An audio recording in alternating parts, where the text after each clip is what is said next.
Now, speaking of critical conditions, Ethiopia just passed a law that prohibits the use of Skype. Yes, to make calls. You are not allowed to use Skype if you are in Ethiopia. If you do, you're facing up to 15 years in prison. A lot of people were quite surprised when they heard about this. And it's like, where have you been? This kind of oppressive governance has been going on in Ethiopia for a long time. See, the Prime Minister, Meles Zenawi, came into power as a freedom fighter in 1991. This is 2012. He's still in power. Now, guess what? The whole of Ethiopia has one national TV. Of course, it is controlled by the government. One national TV for the whole of 80 million people. That's how much freedom of press they have in Ethiopia. It's not really freedom of press, it's like a freedom of oppression. And the radio station and the daily newspaper, it's like all controlled by the government, including the telecommunication. That means they're able to listen in to people's phone calls and they're able to read through their emails. Of course, the internet service provider is also the government, which is why they're able to ban the use of Skype. By the way, this prime minister still holds an election every 4 years because, you know, he's trying to be democratic. Except that he wins every time. In 2008, when they held this election, out of 547 seats in the parliament, the opposition party could only win 1 seat. And you know why he did that? Because in 2005, when he tried a really free and fair election, nobody voted for him. The opposition party won all the seats. Well, at least when they counted in Addis Ababa, which is the capital. And as soon as he was told that he didn't win in Addis Ababa, he told them to stop counting all the votes in other places. So he sent away foreign observers and then he told them, now recount the votes. And somehow he was still declared the winner of that election, even though the opposition party won all the seats in the capital. So the people of Ethiopia protested. They were like, this election is rigged. And guess what? He killed about 200 people, about 800 were injured, and he detained more than 40,000 people. 27 journalists were charged with treason, including 5 correspondents from Voice of America. That's why the Committee to Protect Journalists have declared Ethiopia as the leading source of exiled journalists in the world, with more than 200 Ethiopian journalists living in exile. So now that he banned the use of Skype, yes, don't be surprised. This has been going on for a long time. I'm just hoping that the people of Ethiopia will not give up until there's a revolution in Ethiopia. Just keeping it real. Meaning that their president, Robert Mugabe, has spent too much on his trip to Brazil. You know about the UN Environmental Summit going on in Brazil? Well, Mugabe spends like $7 million, yes, on the trip because he took 92 delegates with him. So Zimbabweans are complaining. They're like, things are not rosy back home. How can you spend $7 million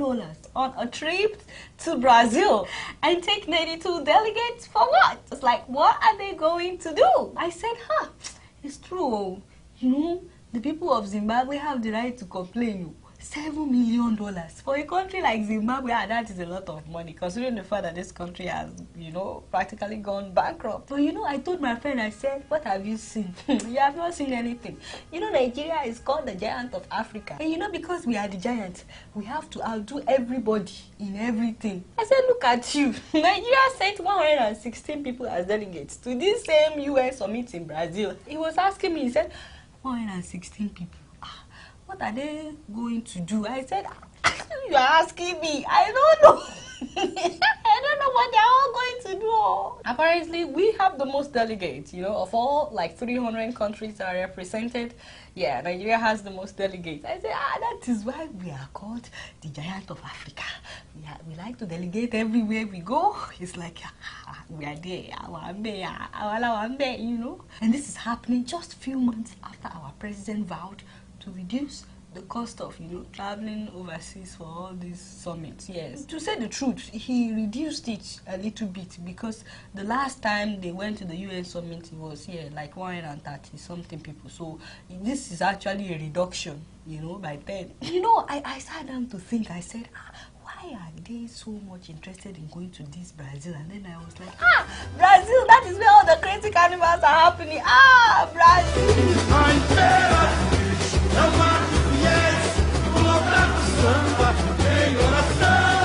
É o Brasil e todos os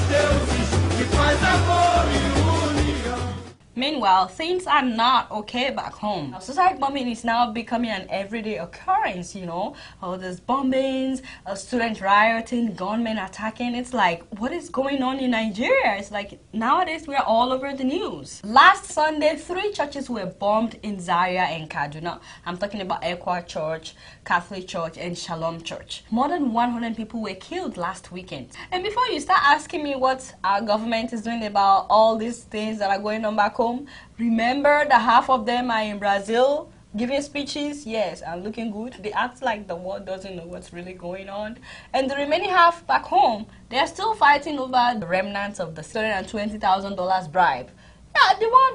Yeah, the one given to Farouk, you know. This man is supposed to be investigating corruption. Can you imagine? And he himself was collecting $620,000 bribe, cash. See how we fight corruption? So the ones back home are busy sharing the bribe money, and the ones in Brazil, they are busy trying to look good. Just keeping it real. Now, speaking about looking good to the outside world, the Foreign Policy and Fund for Peace have released their 2012 edition of Failed States. Every year, these organizations release a map of the world that shows each country and how strong they are. Now, the way they define a failed state is when the central government is weak and ineffective, when such government has little practical control over what's going on in its territory, when such government is not able to provide basic public services, when there is a sharp economic decline, and when there is high level of corruption and criminalities in that country. In short, they define a failed state as a country that is characterized by social, political, and economic failure. Now, the level of failure has stages. As you can see, the really green ones, like the dark greens, they're the ones that are most stable. The wine colors are the countries that are in critical condition. Okay, so there is dangerous, and then there is critical. Critical is worse. So all the countries that you see in wine color, they are in critical condition. Okay, are you seeing what I'm seeing? It's like the whole of Africa. I say the whole of Africa is in danger or critical condition. How can they paint Africa like that now? It's like they just started painting the whole of Africa. Then I realized that this is what the world thinks of us. You know, it's like we are not taking care of business back home. This is how the world sees us. The funny part of this is that the presidents of this stable countries, none of them is attending the summit in Brazil.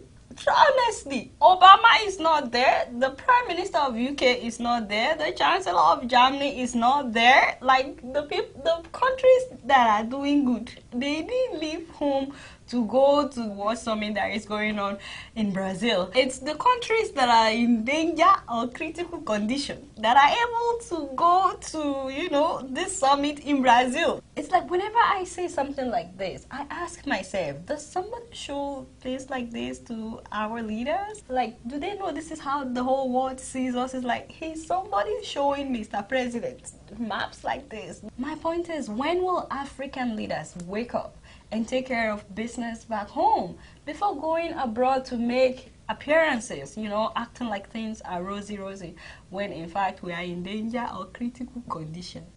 This is how the world is seeing us, and until we take care of business back home, this is how they will continue to see us. You know, I'm just keeping it real.